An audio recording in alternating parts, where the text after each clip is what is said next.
Most of us were surprised when Batman Arkham Shadow was announced. The Arkham series has traditionally been a console franchise. Developed by Rocksteady and WB Games Montreal, the previous titles were handled by studios without VR experience. But lo and behold, Meta leveraged its influence, aiming to do for the MetaQuest what Valve did for the Valve Index with Half-Life Alyx. Take a beloved franchise, create a new installment, and make it a VR exclusive. This approach raises a crucial question. Did Half-Life Alyx boost Valve Index sales? Yes, it did.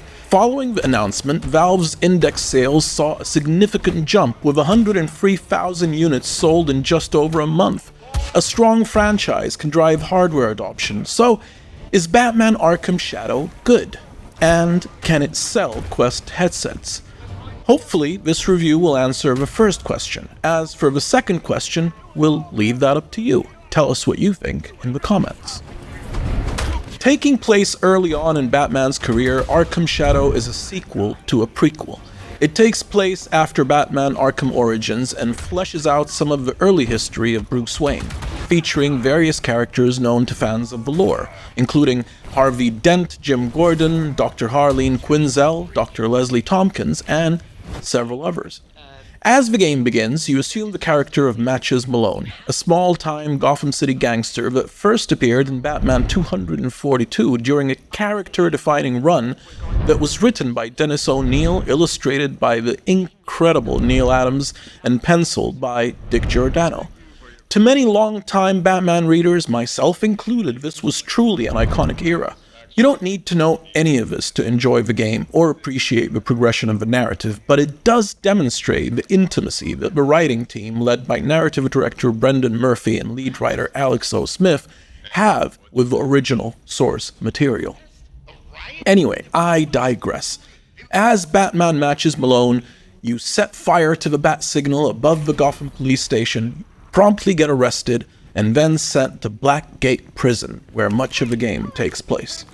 As anybody familiar with movie tropes would, you already know how this is going to play out. You'll get a flashback showing you why you decided to take on the Match's identity and why you wanted to end up inside Blackgate. If you're a rare bird who's never played any of the previous Batman Arkham games, let's just say the games were mostly fantastic, relying on excellent writing, superb voice acting, and drawing on the strengths of Batman's character to alternate between stealthy sequences where you took enemies out one by one while remaining undetected, and all-out fights where you fought various opponents together using a combat system famous for its free-flowing nature. It allowed you to string together various attacks and build up incredibly satisfying combos. It was wildly innovative back then and has arguably never been bested in third-person gaming since. The games also showed off Batman's origins as a detective, with a detective mode that let you scan clues and figure out your next lead. The biggest question regarding Arkham Shadow's gameplay was always going to be how faithfully it manages to translate that gaming experience to VR. And this is where you have to acknowledge the sheer acumen that developers Camouflaj, who did a great job with Iron Man VR, have demonstrated with Shadow's design choices. The first choice made here was to limit the scope of the game world in a way that makes sense. You can create a whole Gotham City on later generation consoles, but it would have been impossible to do so on a MetaQuest standalone headset without massive concessions in graphics. So instead, the game relies mainly on the limited world of Blackgate Prison, and outside of that only features a few select locations around Gotham City.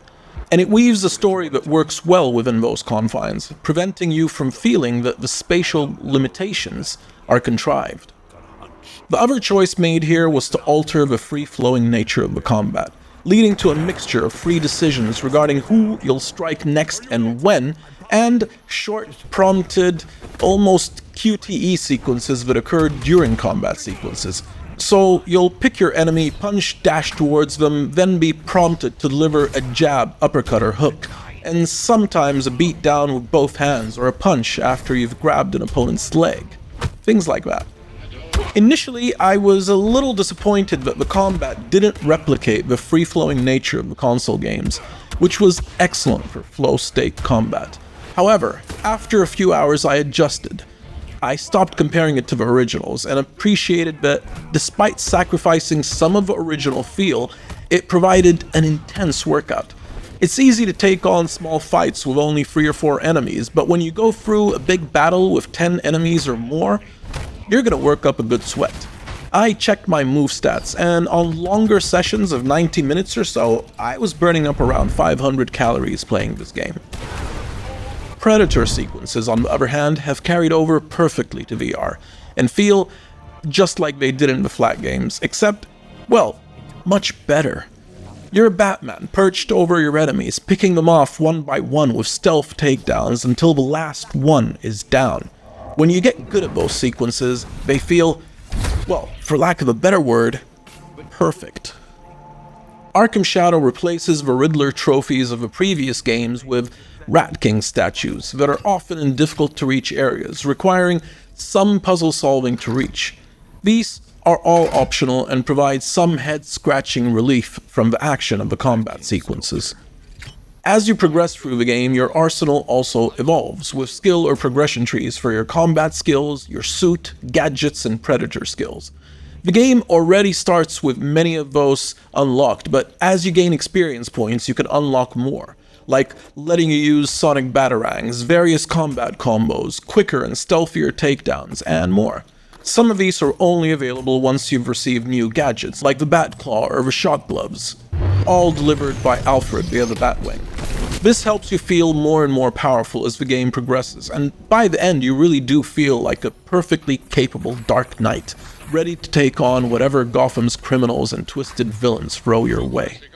The game also offers what had become a staple in the console versions, combat and predator challenges. Although there are only 3 of each for now, we do expect more of those to come from Camouflaj. Batman Arkham Shadow does what it should. It successfully brings the gameplay of the Arkham series to VR, and does it with confidence and flair. Arkham Shadow nails the visual language of Batman, blending Gothic and Neo-Gothic architecture with a mood of urban decay. Its dark, gritty criminal underbelly and subtle steampunk elements make it one of the best-looking games on MetaQuest. It could be argued that other games like Red Matter 2 look better, but games like Red Matter 2 don't have to balance their looks with bone-crunching action sequences featuring a dozen characters on screen at a time. Shadow does a marvelous job with all the characters, including the NPCs, most of whom are visually distinct. You won't see the same characters copied and pasted ad infinitum here, and the main characters are incredibly detailed and remarkably well animated. Aside from the beauty of the locations and art direction, the actors' motion and expressive facial captures are superb, highlighting their beautiful performances and lending emotional heft to the already excellent writing. The game also features real-time shadows, conveniently placing a backlight behind you regularly to highlight your shadow with your cowl and bat ears, subtly and silently reminding you that behind the headset you're wearing, you are Batman. The only complaint is that the game's frame rate occasionally drops, especially before and after gate opening sequences, which are likely there to mask load times. It's a little distracting when it happens, but it never occurred to me during combat sequences where it would have been the most jarring. These hiccups happen even when the dynamic resolution setting is turned on in the game, but Camouflaj have told us that the game is still being optimized. I should also mention that some of this might have been exacerbated by the fact that I was capturing footage while I was playing. When I wasn't, things were smoother. If anything, the audio in Shadow is even better than the graphics, since by its very nature it's unencumbered by performance limitations. The sound effects are solid throughout, and the soundtrack by Kazuma Jinouchi blends the familiar dark orchestral tones of previous Arkham games with fresh compositions that drive home the game's drama. Jinouchi maintains continuity with the series while introducing new elements that match the game's unique mood. The voice acting is also superb, with standout performances by Roger Craig Smith as Batman Bruce Wayne, Troy Baker as Harvey Dent, and Mara Junot as Leslie Tompkins. Junot's portrayal of Leslie in particular conveys deep empathy for Bruce, truly drawing you into the narrative and the emotional connections between the characters, and creating a world in which Batman is not a lone solitary figure, but a man loved by the people who understand his traumas, his struggles, and the choices he makes. Despite being a smooth experience overall, I encountered a few issues playing Arkham Shadow. Early on in the game, there was a rope tying a door shut, and I was supposed to cut it with a batarang. This failed spectacularly, despite repeated attempts. Luckily, I found an alternate path, so it wasn't a game breaker. A few bugs like this showed up during my playthrough. A vent I couldn't enter, a doorway that wouldn't let me in even after it opened. Infrequent as they were, such issues were usually resolved by simply reloading the last checkpoint or quitting the game and starting again. The game also seems to trigger some communications with Alfred, not by chronological sequence, but by location. So I found that if a particular voice message from Alfred was triggered at some place, if I returned to that place again, the same recording was played. This was immersion breaking, and I'm hoping Camouflaj will fix it. I've also heard that some players experienced a game crash where the game would simply just exit. This only happened to me once when my quest mysteriously declared that it didn't have enough memory to run Manta. If you're wondering about length, the game's campaign lasts about 10 hours, more or less, depending on how well you play it, how much of it you choose to complete, and what difficulty levels you select. I played it on hard.